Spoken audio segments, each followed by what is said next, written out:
Thursday today. Thursday the 21st, is it, of January? I don't know, these days seem to be running into each other at the moment. We've got hot water again, which is great. Thank you very much if you responded to the Calendar Girls posts that we've done in the last couple of days. It's all getting very exciting. Very interesting that the just after we posted that video yesterday, later on in the same day, the Grassington players, who we obviously mentioned, have put a poster up with their planned production, and we'll put the picture up of the poster that they've posted themselves.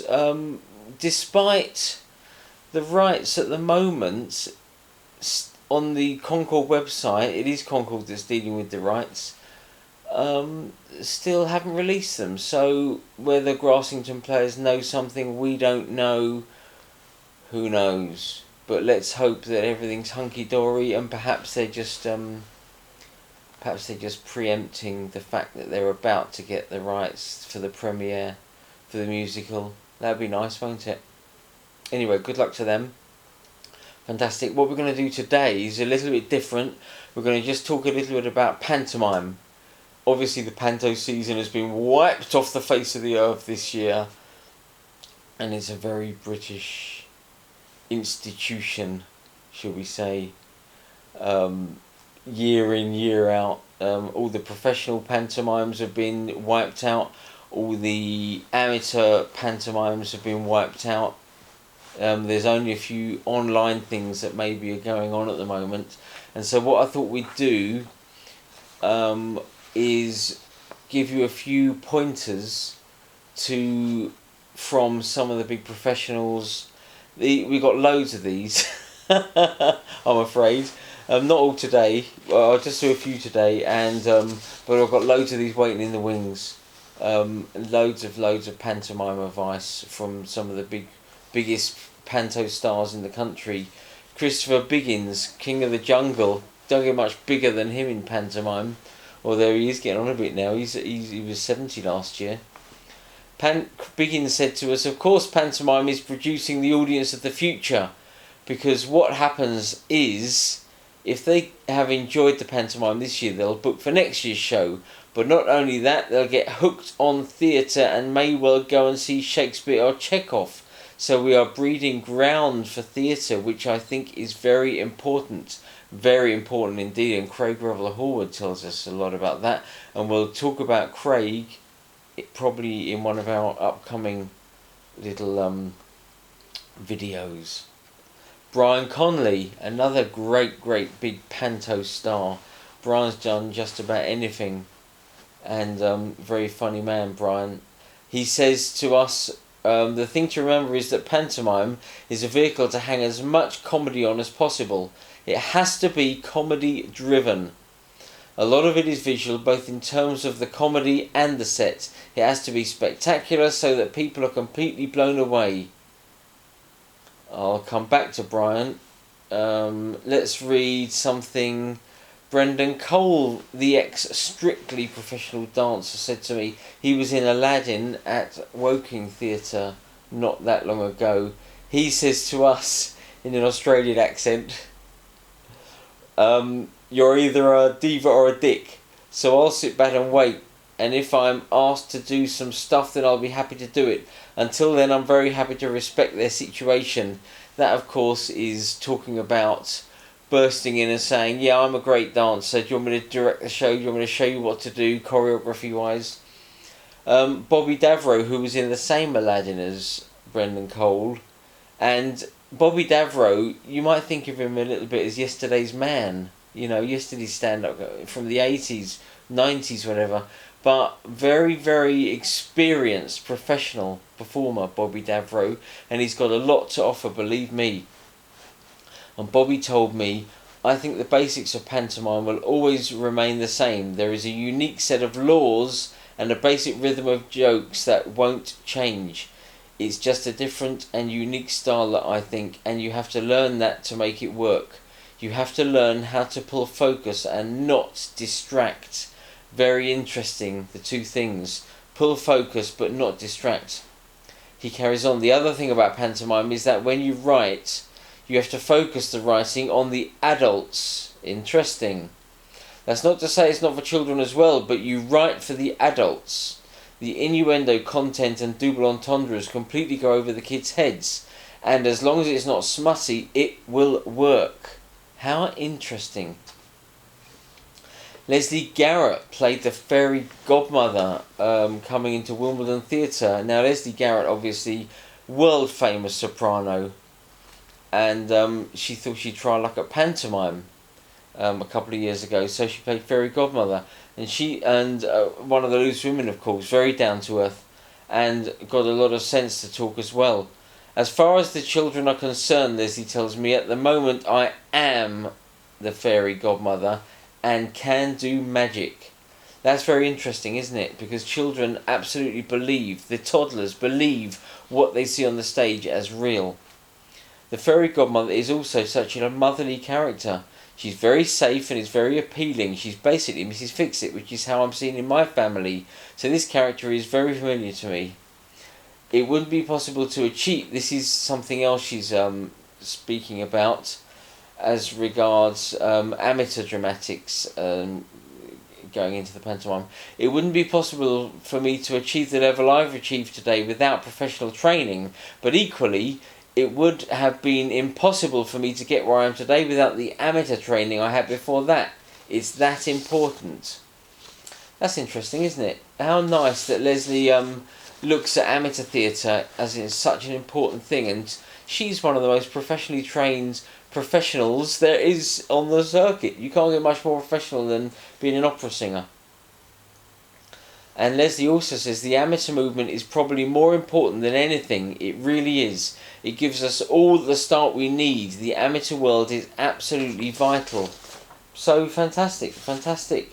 She says, I grew up with music being my whole life. I sang every day and couldn't imagine a world without singing. To me it was just like eating or drinking. And that's why she's got where she is, I guess, because it is her life. Tim Vine, you know, the stand-up comedian, Mr. One-Liner, Mr. Puntastic, Pantastic. He's done lots of pantomimes. And Tim says to me, Cinderella is actually a very engaging story, and the Buttons character, who Tim plays quite a lot, an awful lot, has really now been replicated in all of those other stories with varying degrees of success. It's okay for me because I think it's harder if you're not allowed to look at the audience, which is what I do in stand-up all of the time. Once you begin and you're looking out at them and they're looking back at you, you realise very quickly that you're all friends in this together. And that's important to remember as well. Everyone that goes to pantomime is basically buying their ticket and sitting down to have a good time. It's very rarely people are going to take a swipe at you from the off. They want to go, they want to enjoy themselves. Oria Duba, remember that? Joanne Clifton's partner in Strictly when he won it? The Panto schedule, he was playing Prince Dandini, I believe, in Croydon. This is the year before the pandemic wiped out. So he was in the Fairfield Hall's pantomime of Cinderella with Tim Vine, actually. The Panto schedule is incredibly grueling, and if you're not up to it, you'll fall short quite quickly. We have a very short rehearsal period of about 2 weeks. I've been told I'll be dancing, I know, surprise, surprise, which I'm actually overjoyed about, because I've not had a chance to get a big number under my belt since Strictly. And that must have been 2 years since he won Strictly. John Clegg, remember John Clegg from BGT? He's the impressionist, very funny John Clegg. Been doing the circuit and the Panto circuit for years and years, but you wouldn't know. Isn't it interesting how much of a star television can make you? I don't like to do too much, as I think you tend to start losing the story a little bit, says John. I've seen some pantos when a comic will do 20 minutes of material, and believe me, you really don't want to do that. I've also been to pantomimes when the comic has done 20 minutes and the whole pantomime has been built around that one performer. And so if that performer was ever to be ill, they'd have to pull the show. There's no way they could go on without them, I shouldn't think.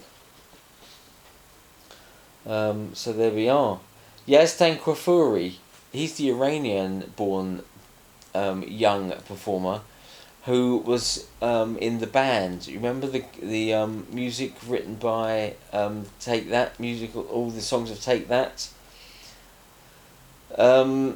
Yazdan was in pantomime at Bromley playing Aladdin alongside Christopher Biggins, and Yazdan said to me, "Those guys have been hired to do what they do, and I've been hired to do what I do.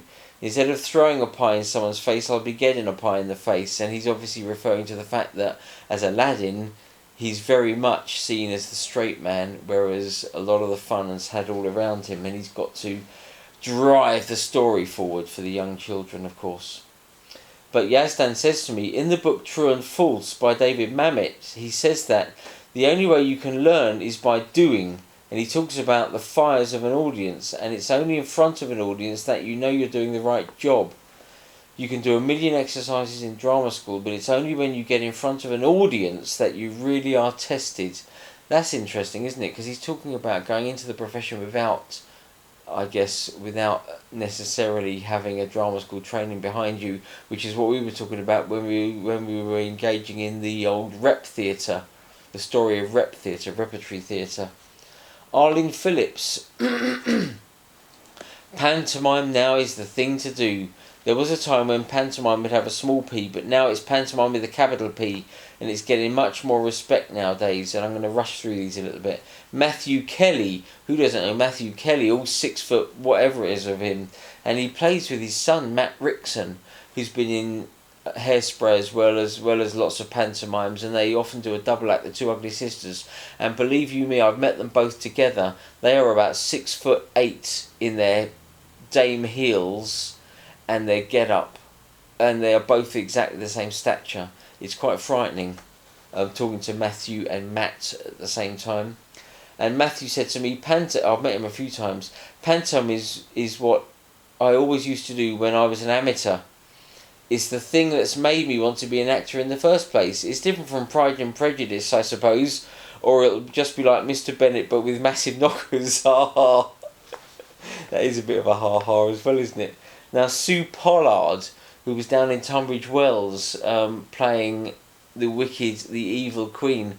Now, Sue Pollard is obviously very famous from Heidi High and lots of shows in the 80s. Crofton, Perry, that kind of thing, all the writers. Sue, who's also very down to earth, I tell you, the more experienced they are, the more down to earth they are, and the more you can talk to them, nuts and bolts. I've played the dame already, you wouldn't believe it. I was 27 and not very experienced, to be honest, but I think to be a really, really good dame, you've got to spend years at it. I played Fairy Godmother as well years ago, and I quite enjoyed it, but that was the days when they used gunpowder as the little pyro effect box for my entrance. You know, when there's a puff of smoke and then the Fairy Godmother appears behind it. She says, my dress caught fire. The guy had to come on from the wings with this fire extinguisher. It was hilarious. Very Joan of Arc. Brilliant. Let's hear some more from Brian Conley. He says, when people ask what makes a successful panto, that's the answer. You've got to make people laugh lots and lots and lots. And after my years of doing this, I know what makes a whole family laugh. It's stupid, visual, dangerous Brian doing stupid things. And then he says to me as well, Cinderella just completely epitomises pantomime. Last year there was a dad in the audience with his 2 little kids, and he was crying, emotionally crying, because he just thought what a wonderful moment that the kids will never ever forget. And Bobby Davro says, I'm 61 now and Cinderella... This is hilarious, and this is true as well. I'm 61 now, playing buttons he's talking about. And Cinderella, the last time I did it was about 22. I had the line, Cinderella, I wish I could kiss you. And the kid shouted out from the back, Operation U-Tree. And rightly so, says Bobby to me. In a way, it's getting more and more difficult to play Buttons, which is a shame because Buttons is the best character in pantomime, which Tim Vine was alluding to, isn't he? That's hilarious, isn't it? And Bobby Davro, he said he also. I remember when I interviewed him, he also told me when he does his stand-up show. Still, he goes on and the first thing he says was, "My name's Bobby Davro, and I'm from an era when I'm one of the only performers, entertainers who's still not in prison." And I'm sure you'll all know what I'm referring to there. But anyway, there we go. A few Panto things, and we got many more of those from loads and loads of the biggest stars on the circuit. You name it, we've spoken to them, we've got them. But because Panto's such a big thing with amateur theatre, we thought, well, it's going to be important, isn't it? And everyone wants to get back to Panto next Christmas time. Some people have some societies have postponed the pantomime for next Christmas, and so they're putting their show on next year instead of this year, which was wiped out. And there we go. But everyone needs a little few tips in performing. If you haven't got that drama school training or that rep theatre training behind you, why not get some pointers from the biggest stars in the country?